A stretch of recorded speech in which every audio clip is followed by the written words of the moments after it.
BZ ગ્રુપના કૌભાંડનો પર્દાફાશ થયા બાદ પોન્ઝી સ્કીમ હેઠળ ચાલતી અન્ય કંપનીઓ સામે ફરિયાદ નોંધાઈ રહી છે. ત્યારે અરવલ્લીના મોડાસાના અન્ય 3 કંપની સામે પણ ફરિયાદ નોંધાઈ છે. મોડાસાની આરકે એન્ટરપ્રાઇઝ, કેકે એન્ટરપ્રાઇઝ અને હરિસિદ્ધિ એન્ટરપ્રાઇઝ સામે ફરિયાદ નોંધાવવામાં આવી છે.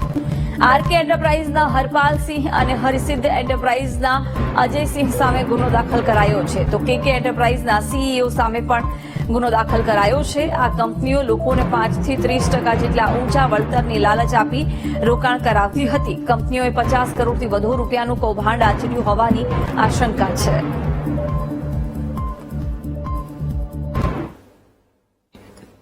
અરવલ્લીમાં પોન્જી સ્કીમ હેઠળ નાણાં ઉઘરાવવાનો રાફડો ફાટ્યો છે. બીજેડના કરોડોના કૌભાંડ વચ્ચે વધુ 3 કંપનીઓ સામે સીઆઈડીમાં ફરિયાદ નોંધાઈ છે. આરકે એન્ટરપ્રાઇઝ, હરસિદ્ધિ એન્ટરપ્રાઇઝ અને કેકે એન્ટરપ્રાઇઝના સીઈઓ સામે ફરિયાદ નોંધાઈ છે. બીજેડની જેવી એમઓ હતી તેવી એમઓથી આ 3 કંપનીઓ નાણાં ઉઘરાવતા હતા.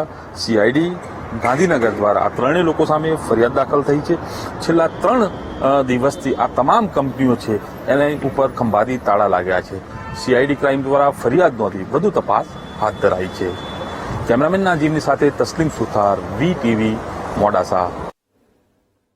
તો પોન્ઝી સ્કીમ આપી અને નાણાં ઉઘરાવતી વધુ 3 કંપનીઓ સામે પણ ફરિયાદ દાખલ કરવામાં આવી છે, જે 5 થી 30% ઊંચું વળતર આપવાની લોભામણી લાલચ આપી પૈસાનું રોકાણ કરાવતી હતી. સીઆઈડી ટીમે અત્યારે 3 કંપનીના સંચાલકો સામે ફરિયાદ નોંધી છે, જેમાં આરકે, કેકે અને હરિસિદ્ધ એન્ટરપ્રાઇઝ સામે ગુનો નોંધવામાં આવ્યો છે. બીઝેડ ગ્રુપના ચાલતી આ 3 કંપનીઓ સામે ફરિયાદ નોંધાવવામાં આવી છે.